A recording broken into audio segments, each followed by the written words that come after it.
अस्सलाम वालेकुम dear students.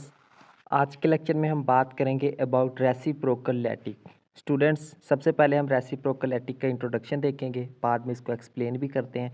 तो स्टार्ट करते हैं यहाँ से इसके इंट्रोडक्शन के साथ।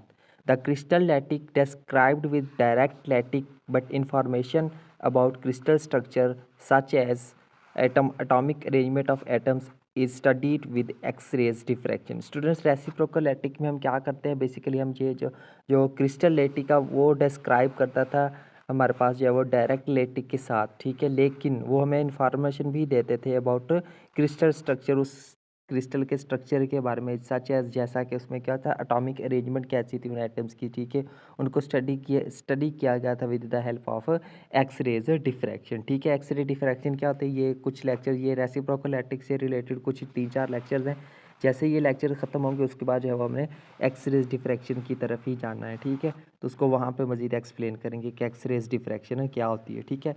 तो फिलहाल इसको जो है वो मज़ीद आगे एक्सप्लेन करते हैं, ठीक है। तो यहाँ से देखें, the X ray diffraction is not a direct microscope technique. जो एक्स-रे डिफ्रैक्शन है ये हमारे पास एक डायरेक्ट माइक्रोस्कोप टेक्निक नहीं है।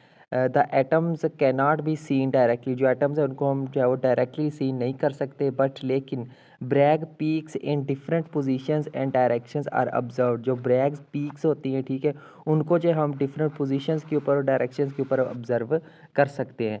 These Bragg's peaks are related to atomic planes. ये जो ब्रैग्स पीक्स हैं ये किससे रिलेटेड है, एटॉमिक प्लेन से रिलेटेड है, but this relationship is not direct. लेकिन ये जो हमारे पास जो रिलेशनशिप बनता है ये डायरेक्ट नहीं है, ठीक है। सो उसके बाद है जी, the solution is given by Ewald, German physicist. ये जो सोल्यूशन हमें दिया था एक जर्मन फिजिस्ट थे जिनका नाम था इवोल्डा, उन्होंने हमें दिया था।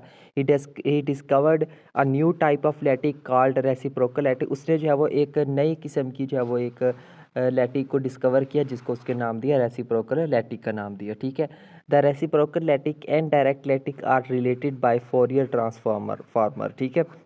और जो रेसिप्रोकल लैटिक और डायरेक्ट लैटिक्स होते हैं ये एक दूसरे के साथ फोरियर ट्रांसफार्मर के थ्रू रिलेट करते हैं।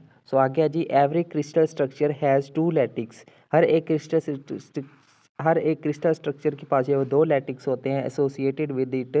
One is a crystal lattice itself, एक कॉल्ड डायरेक्ट लैटिक। उस दोनों में से जो है वो एक जो है वो क्रिस्टल जो क्रिस्टल लैटिक जो है वो खुद होता है, ठीक है, जिसको हम डायरेक्ट लैटिक भी कहते हैं। And the other is reciprocal, और जो दूसरा होता है वो कौन होता है, रेसिप्रोकल लैटिक होता है, ठीक है।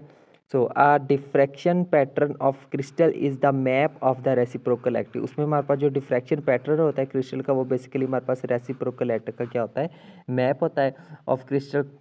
While a microscope structure is the map of the direct crystal structure. जबकि हमारे पास जो माइक्रोस्कोप स्ट्रक्चर होता है वो हमारे पास डायरेक्ट क्रिस्टल स्ट्रक्चर का मैप होता है, ठीक है।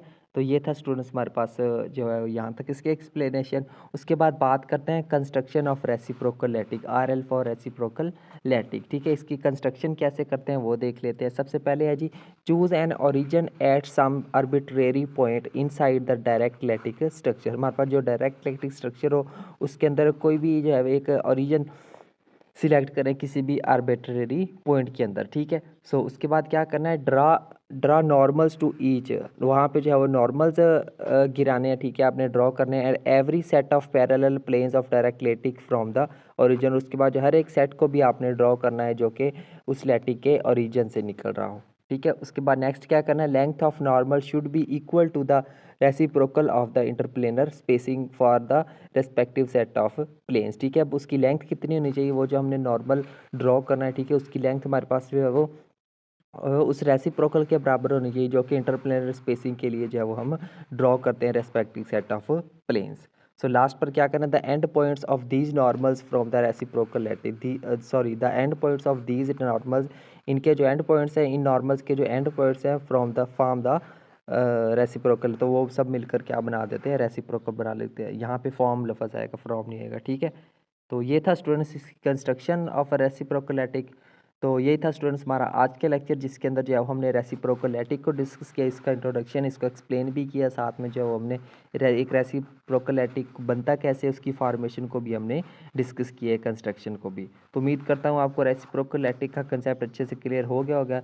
नेक्स्ट हमारे आई थिंक 6 लेक्चर्स हैं जो कि रेसिप्रोकल लैटिक से ही रिलेटेड होंगे, तो इसके लिए जो है वो आपको रेसिप्रोकल लैटिक के बारे में इंफॉर्मेशन होना ज़रूरी था। तो मिलते हैं नेक्स्ट लेक्चर में। नेक्स्ट लेक्चर में हम बात करेंगे रेसिप्रोकल लैटिक वेक्टर की। सो तब तक के लिए टेक केयर एंड अल्लाह हाफिज़।